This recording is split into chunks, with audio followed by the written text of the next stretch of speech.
O Senhor esteja convosco, Ele está no meio de nós.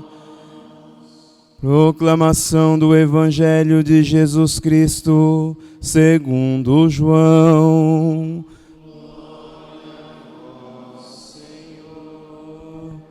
Naquele tempo, disse Jesus a Nicodemo: do mesmo modo como Moisés levantou a serpente no deserto, assim é necessário que o Filho do Homem seja levantado, para que todos os que nele crerem tenham a vida eterna. Pois Deus amou tanto o mundo, que deu o seu Filho unigênito, para que não morra para que não morra todo o que nele crê, mas tenha vida eterna. De fato, Deus não enviou o seu Filho ao mundo para condenar o mundo, mas para que o mundo seja salvo por ele. Quem nele crê não é condenado, mas quem não crê já está condenado, porque não acreditou no nome do Filho unigênito. Ora, o julgamento é este: a luz veio ao mundo, mas os homens preferiram as trevas à luz, porque suas ações eram más. Quem pratica o mal odeia a luz e não se aproxima da luz, para que as suas ações não sejam denunciadas. Mas quem age conforme a verdade aproxima-se da luz, para que se manifeste que suas ações são realizadas em Deus. Palavra da salvação. Glória a vós, Senhor. Ave Maria, cheia de graça, o Senhor é convosco. Bendita sois vós entre as mulheres, e bendito é o fruto do vosso ventre, Jesus.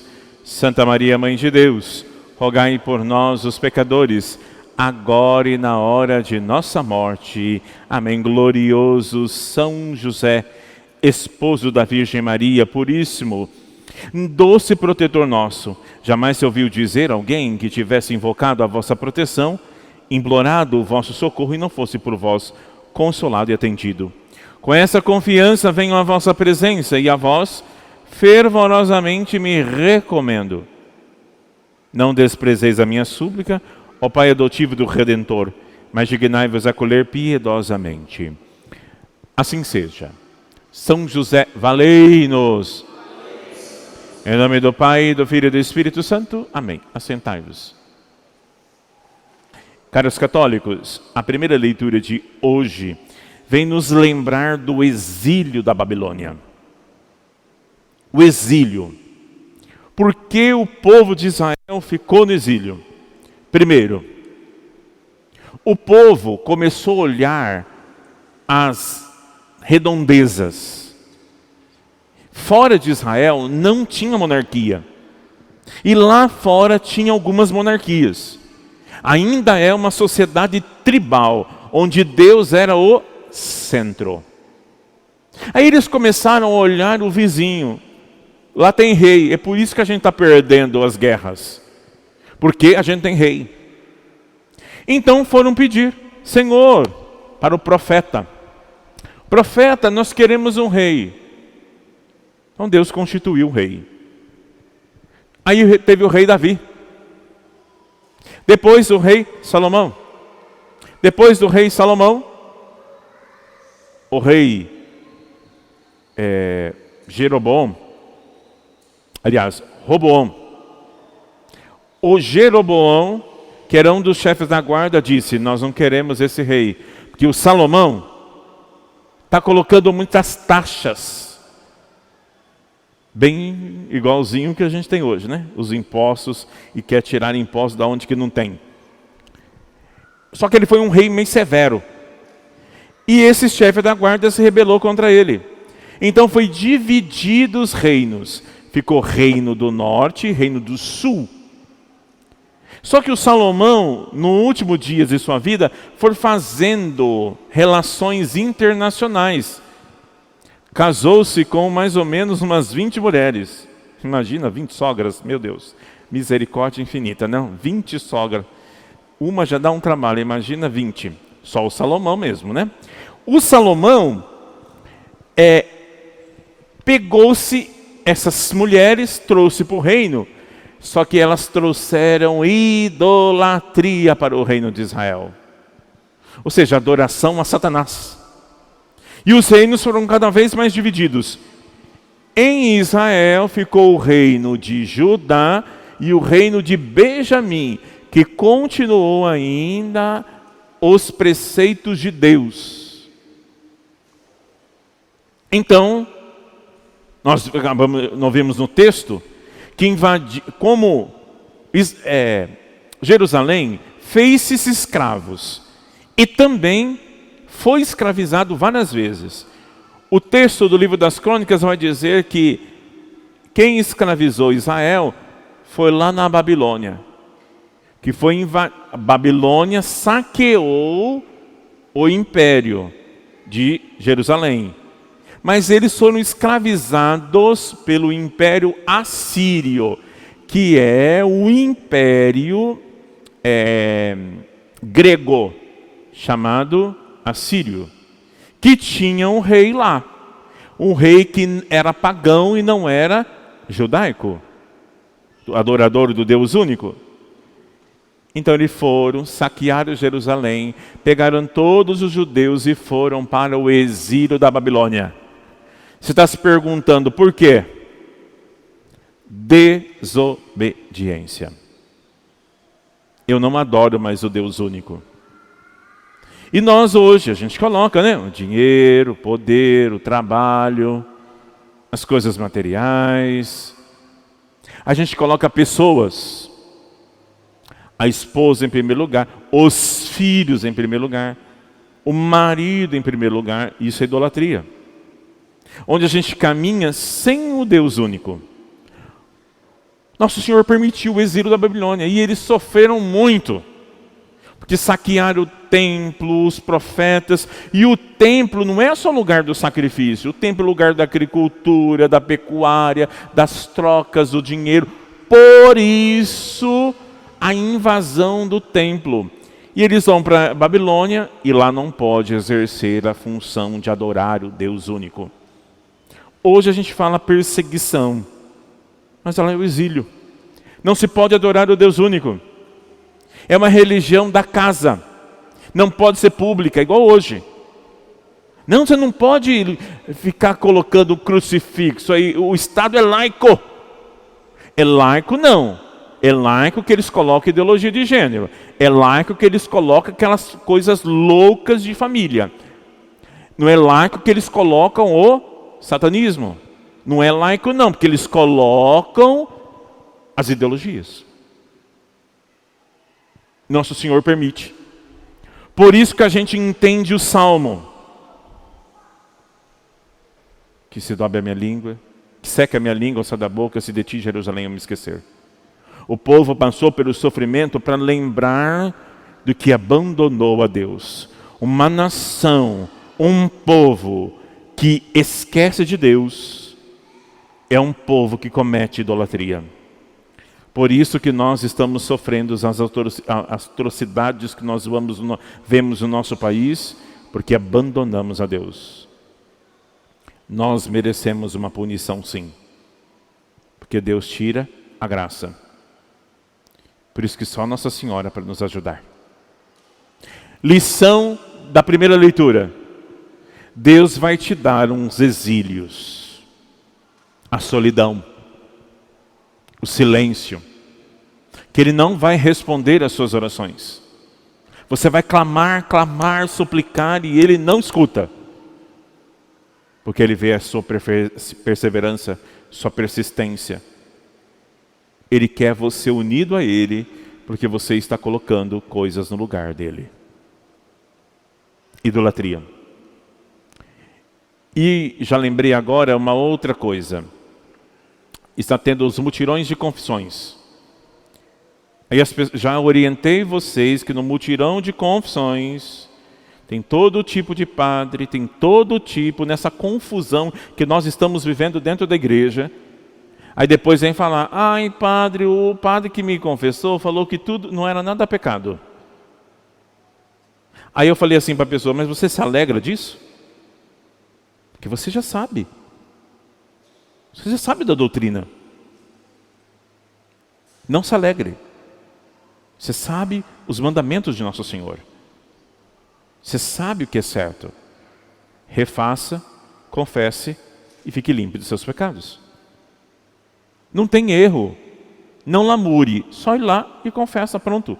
Sua consciência pesa. Quando você dorme, pesa. Quando você se relaciona, pesa. Para livrar é uma confissão válida, verdadeira. Eu arrependi, absolvição. Entenda isso.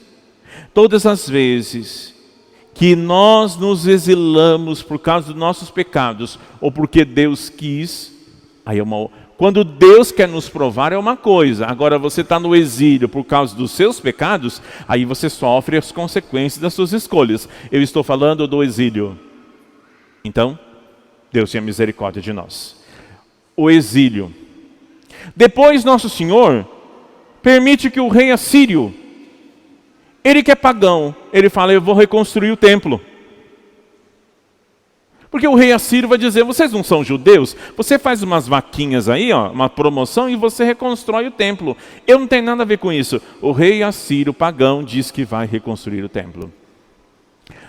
A ajuda vem menos de quem menos você espera. Às vezes os parentes não ajudam nada. Os vizinhos nada.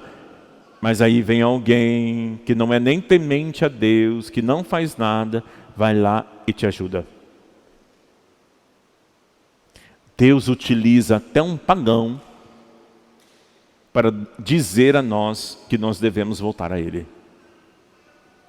A segunda leitura vai nos dizer que a graça sobrepõe a natureza. Mas você precisa ajudar a graça. Você precisa ir em encontro, sua vontade. Para de ser deísta. Deus vai me ajudar, Deus faz, Deus providencia. Você precisa dar o passo. Aí Deus faz. Deus não escuta lamúrias, lamentações. Deus não escuta gente molenga que diz, meu Deus, sou sofrida. Deus vê atitudes. Eu tenho isso aqui, mas eu tenho essa possibilidade. Então eu vou confiando. Vou com medo, mas eu vou. Sobressai a graça. A fé com a graça. Mas, e a segunda leitura vai nos dizer, não é as obras para você não se achar melhor que os outros. É a graça que sobrepõe a natureza. Evangelho. A liturgia de hoje fala da luz. Fala da fé. Trevas e luz. Vida na graça, luz. Vida sem a graça, que é a desgraça, com Satanás. As obras de Satanás são escuras. As obras de Deus são iluminadas pela fé. Nicodemos, ele vai em encontro com o Nosso Senhor à noite. À noite, no Evangelho de João, quer dizer a obscuridade da fé. Aquele que não crê. O Nicodemos olha para Jesus e vê ele o mestre, mas não vê ele Deus. Nós somos assim, né? Porque Deus não fez isso para mim? Porque sofro tanto? Porque eu sou tão temente e Deus permite essas coisas? As nossas perguntas, indagações, será que Deus existe mesmo? Porque Ele permitiu? Essas perguntas fazem a gente obter uma escuridão da fé. Ele encontra E Jesus diz assim: se não nascer de novo da água e do Espírito, não poderá ver o reino dos céus. Ou seja, você não pode entrar no céu se você não nascer de novo, ou não nascer do alto. É um organismo espiritual que você tem que ter. Isso é teologia de São Tomás de Aquino. Você precisa, se você for do alto, você precisa ter uma porção da graça do alto para entrar. Com a sua força você não consegue. Eu sou bonzinho, mas é bonzinho com virtudes humanas. Você precisa ter virtudes sobrenaturais. Então vamos voltar à pia batismal. Lá você sepulta os seus pecados, os seus vícios e levanta com vida sobrenatural. A alma é um organismo vivo.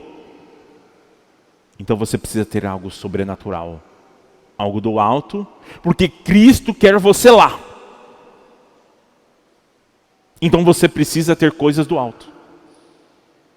Padre, mas eu não estou entendendo muito isso. Eu já fui batizado. Sim, foi crismado. A fé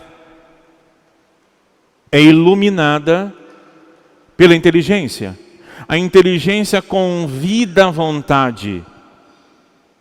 Aí você crê. Porque quando você entrou na pia batismal, você não cria nada. Você era criança. Os padrinhos é a igreja dando uma tutela dizendo: eu não posso cuidar dessa criança. Você, padrinho, pode cuidar. A chama da fé tem que permanecer nessa criança. O que é vida sobrenatural? Você olha para a cruz, você não vê um assassinato. Você olha para a cruz e vê uma entrega total de amor. Pagão olha para a cruz e diz assim: tadinho, ele foi vítima de um assassinato. Aí quando eu falo assim, Deus é amor, Ele se entregou por você. Aí você sai daqui, vai para outro lugar, vê uma palestra, de repente diz: Padre, eu entendi agora. Tudo que o senhor falava está certo, mas agora eu entendi. É a graça sobrenatural vindo na inteligência, convidando a vontade a crer. Você começou a crer. Aí você olha lá Jesus como vítima de amor, vítima de entrega. Eu não vou me matar, eu me dou, eu me entrego para você ter vida sobrenatural e ter uma vida comigo. Só quem tem vida comigo é que pode entrar no céu. Quem não tem vida comigo não entra. Sou bom? Não, Deus é santo, então tem que ser santo. Vida sobrenatural. Padre, não entendi ainda. Ok. Você acabou de limpar a casa. Está tudo limpa, cheirosa. Chega uma criança, abre a geladeira com tudo, derrama leite, suco, água na casa inteira, na cozinha inteira. Aí você, quando não tem vida espiritual, vai lá, xinga, briga. Vou colocar você de castigo porque você colocou isso aqui. Agora quem tem vida sobrenatural, olha aquilo, transforma aquilo em amor. Obrigado, Senhor. O Senhor está me dando a oportunidade de controlar o meu instinto. Então eu entrego para você em holocausto de amor. Você chegou em casa, estava trabalhando, chegou em casa, as crianças estão um pouquinho agitadas, aí você chega, o marido chega do serviço e você começa a falar. Ele fala: eu nem cheguei ainda.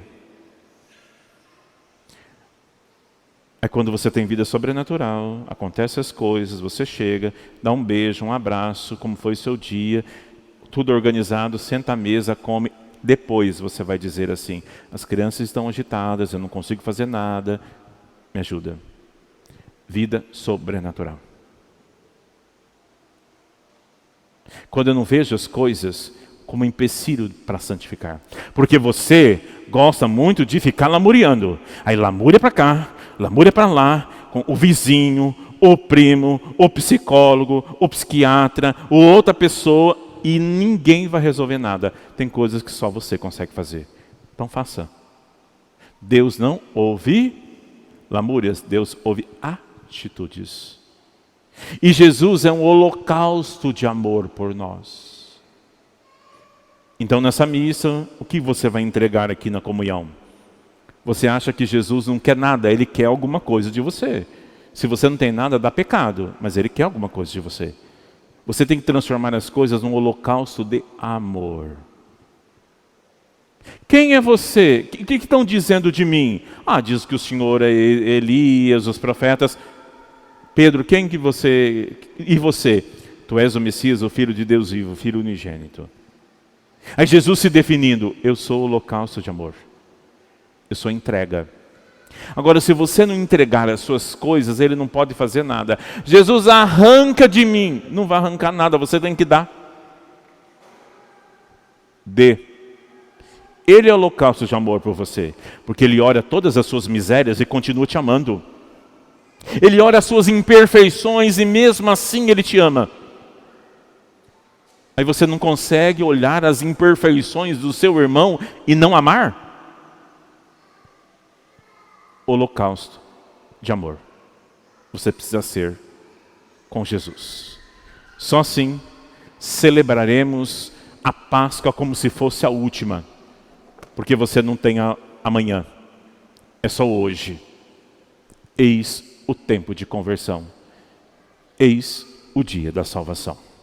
Creio em Deus Pai Todo-Poderoso, Criador do céu e da terra, e em Jesus Cristo, seu único Filho, nosso Senhor, que foi concebido pelo poder do Espírito Santo.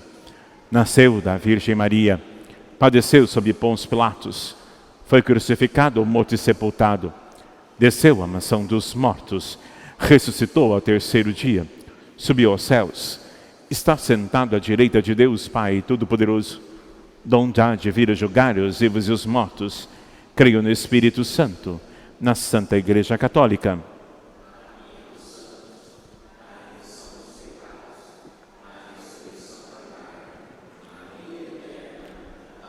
Irmãos caríssimos, aproxime-se a solenidade da Páscoa. Invoquemos o Senhor com mais insistência, para que todos nós, o povo cristão e o mundo inteiro, possamos participar mais plenamente do mistério da morte e ressurreição do Senhor. E digamos todos juntos com fé.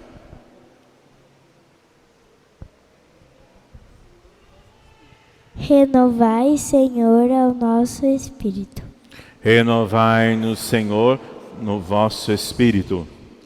Para que estes eleitos ponham a sua confiança na luz e na verdade de Cristo, e alcancem a liberdade de espírito e de coração, oremos.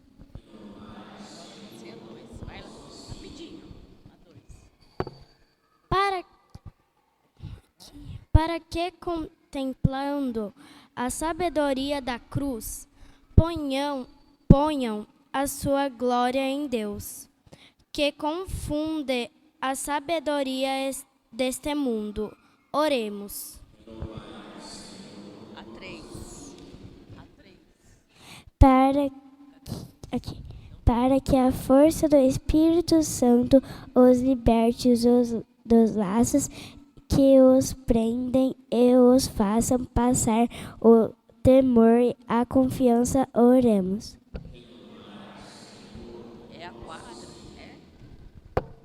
Para que se tornem homens e mulheres espirituais, que em tudo procuram o que é justo e santo, e peçam a Deus que lhe dê a cruz da fé. Oremos.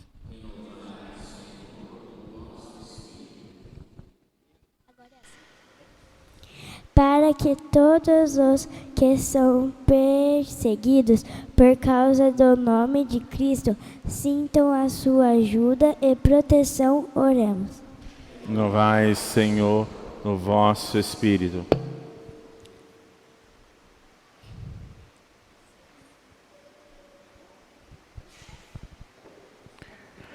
Ó Deus de piedade, vossa igreja em oração, escutai os corações dos que se voltam para vós, para que não falte o vosso auxílio aos que participam dos divinos mistérios.